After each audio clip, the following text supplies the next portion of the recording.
Hello everyone, इस video में हम लोग एक क्वेश्चन को डिस्कस करने जा रहे हैं जो कि क्लास 9 नेशनल साइंस ओलंपियाड में पूछा गया था।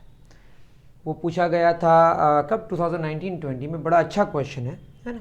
क्वेश्चन कह रहा है 2 blocks P and Q of equal masses 1 kilogram. दो अलग अलग ब्लॉक है। ये ब्लॉक थोड़ा बड़ा बड़ा बनाया था, मैं छोटा छोटा बना लिया क्योंकि इसके साइज को इग्नोर करना है।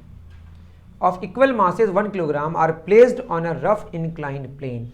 मतलब रफ प्लेन है, दैट इज फ्रिक्शन लगेगा। Initially P is √2 metre behind Q। मतलब शुरू में ये दोनों के बीच का जो डिस्टेंस है वो √2 मीटर है। वाइल मूविंग डाउन, जब नीचे वो आ रहा है, और भी अच्छे से लैंग्वेज लिखा है, मैं थोड़ा कुछ काट काट के लिखा हूँ।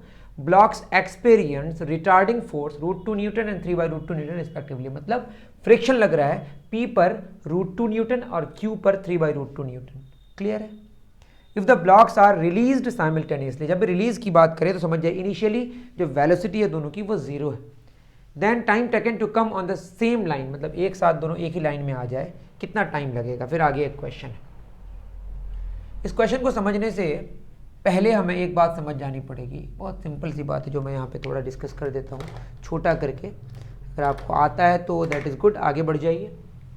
मान लेते हैं कि हमारे पास यहाँ पे थीटा है ना, यहाँ पे एक फोर्स लग रहा है F है ना, और ये फोर्स निकालना है। इसको मान लेते हैं X फोर्स, इसको Y फोर्स।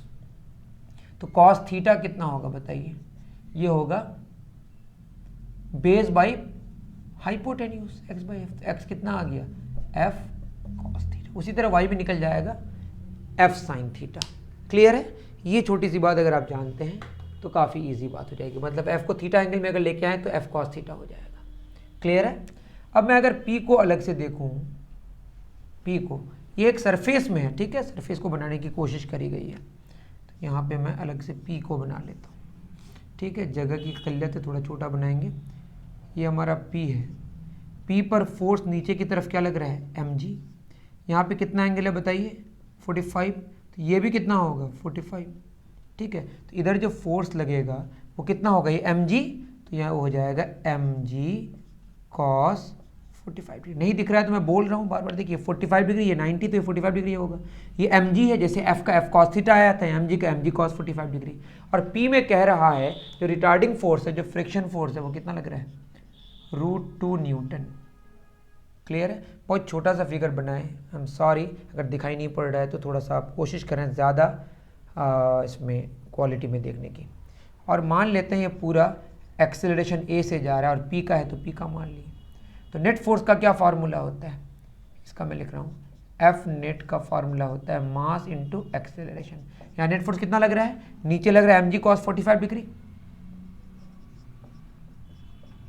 उसके ऑपोजिट क्या लग रहा है? √2 बराबर मास गुना एक्सेलरेशन। किसका?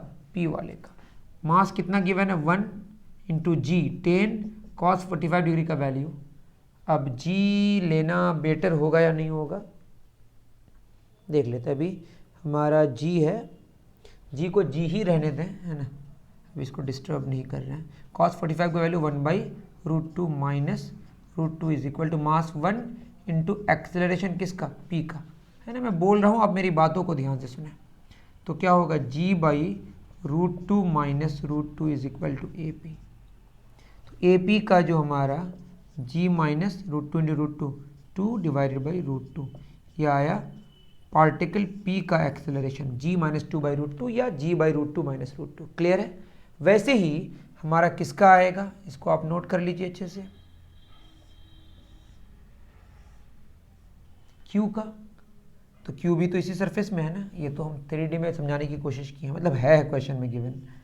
नीचे क्या लगेगा? वही सेम हाल है 45 डिग्री, तो ये बताने की अब ज़रूरत नहीं है। एंगल कितना होगा?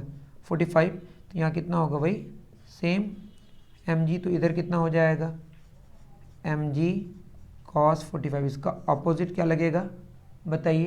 रिटार्डिंग फोर्स इसमें लग रहा है 3/√2 न्यूटन। ये एक्सेलरेशन किसका होगा? Q का। तो उसी तरह से अगर हम करें, ये हो जाएगा mg cos 45 degree minus 3/√2 is equal to mass into acceleration किसका? Q का। मास तो 1 है हमारा, 1 into g into 1/√2 minus 3/√2 is equal to 1 into AQ। तो AQ हमारा जो निकल के आया यहाँ पे नोट कर लेते हैं, वो हो गया g minus 3/√2, g minus 3/√2। Clear है? तो AP और AQ नोट कर लें आप, ठीक है, और सब मैं मिटा दे रहा हूँ। ठीक, बहुत अच्छे से उतार लें आप पॉज करके।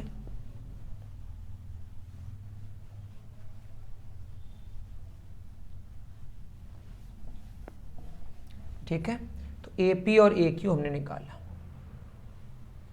अब क्या होगा, मैं यहाँ पे बोला if the blocks are released simultaneously, यहाँ पे मैं S बराबर UT plus half at square लगाएंगे और रिलेटिवली बात करेंगे। जैसे P को Q की तरफ कितना आना है, √2 मीटर।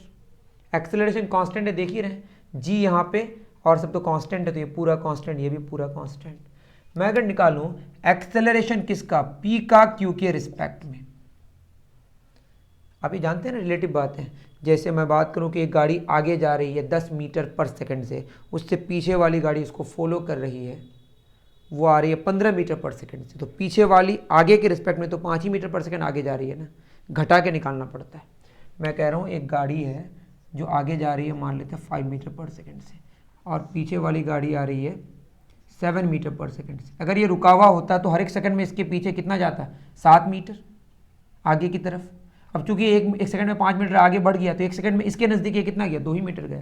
कैसे निकाले, 7 माइनस 5 2 करके, इसको रिलेटिव वेलोसिटी कहते हैं। नहीं जानते हैं तो आप जान लें पहले उसको।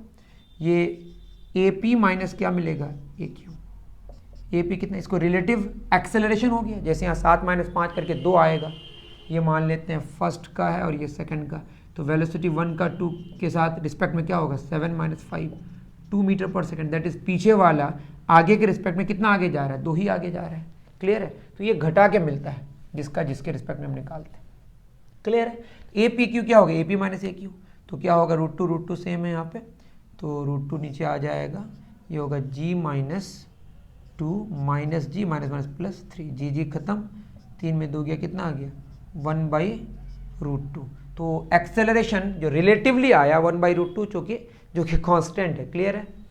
APQ कितना आ गया, 1/√2, और SPQ कितना ट्रैवल करना है Q के रिस्पेक्ट में, P को √2 मीटर। इस डायरेक्शन को हम पॉजिटिव मान लेते हैं। बहुत बढ़िया। इनिशियली दोनों ही रुका हुआ है, तो UP माइनस UQ, 0 माइनस 0 कितना आएगा, 0। S बराबर UT plus half AT square, मिलना है इसको दोनों को, मतलब √2 मीटर आगे के रिस्पेक्ट में पीछे वाले को चलना है। UT plus half AT square, पूरा का पूरा रिलेटिव लगा देते हैं, तो रिलेटिवली कितना डिस्टेंस कवर किया, √2, डिस्प्लेसमेंट ये जो कि एक ही डायरेक्शन में जा रहा है। UT, U कितना, 0, टाइम निकालना है, प्लस हाफ एक्सेलरेशन कितना रिलेटिवली, 1/√2, टाइम रिलेटिव नहीं होता है, तो √2 is equal to 1/2√2 T square. तो T स्क्वायर √2 2 2 4, तो T स्क्वायर कितना आया, 4, दैट इज T निकल के आएगा 2 सेकेंड। क्लियर है? आप चाहें तो नॉर्मल मेथड से भी कर सकते हैं, मैं इसको रिलेटिव मेथड से कर दिया। अगर आपको इससे रिलेटिव मेथड आपको सीख लेना ही बेटर है, क्योंकि यही आपको यहाँ पे ज़्यादा फ़ायदेमंद होगा। अगर उस तरीके से करेंगे तो बहुत पेचीदा हो जाएगा आपके लिए, और आपको रेजोल्यूशन भी समझना पड़ेगा। क्लियर है? तो टाइम कितना लगा, 2 सेकंड। उसके बाद तो आसान क्वेश्चन है। अब अलग से देखा जाए तो ये डिस्टेंस P अलग ट्रैवल किया, Q कम ट्रैवल किया और P ज़्यादा ट्रैवल किया। P और Q का जो डिफरेंस है डिस्टेंस ट्रैवल करने का, वो √2 मीटर है। क्लियर है? चलिए बहुत अच्छे, मिटा दूं। चलिए टाइम तो 2 सेकंड आ गया, एक क्लियर हो गया। एक बात और हमको मिल गई कि टाइम कितना निकल के आ रहा है, 2 सेकंड। तो सिर्फ मैं P की अगर बात करूं तो S क्या होगा, UT plus half AT square. U कितना, 0, टाइम 2, प्लस हाफ एक्सेलरेशन किसका, P का, कितना, G माइनस 2/√2, है ना, इंटू टाइम का स्क्वायर, 2 का स्क्वायर, 1 2 कैंसिल हो गया।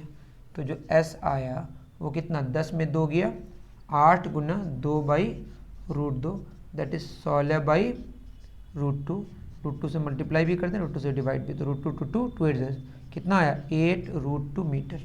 Q का भी निकाल सकते हैं इस तरह से, या Q √2 कम चला तो Q की अगर बात करें तो इसका जो डिस्टेंस कवर हुआ वो 8√2 माइनस √2 कितना आएगा 7√2 मीटर। क्लियर है। एक आंसर तो हुआ हमारा 2 सेकेंड्स, एक हुआ 8√2 7√2। आई थिंक समझ आया है। कहीं पे भी नहीं समझ आया तो आप टाइम मेंशन करके मुझे बता दें कि यहाँ समझ नहीं आया। कमेंट में मैं समझाने की कोशिश करूँगा, नहीं कर पाऊँगा तो फिर ठीक है। आप जो प्रॉब्लम्स मैंने बताया कि आप रेजोल्यूशन समझ जाएं, मतलब ट्रिगोनोमेट्री आपको समझना पड़ेगा, रिलेटिव वेलोसिटी समझना पड़ेगा। एक का दूसरे के रिस्पेक्ट में जब भी निकालते हैं तो घटा के निकालना पड़ता है, चाहे वो रिलेटिव वेलोसिटी हो या रिलेटिव एक्सेलरेशन हो या रिलेटिव डिस्प्लेसमेंट हो। क्लियर है। आई थिंक आपको बात समझ आई होगी।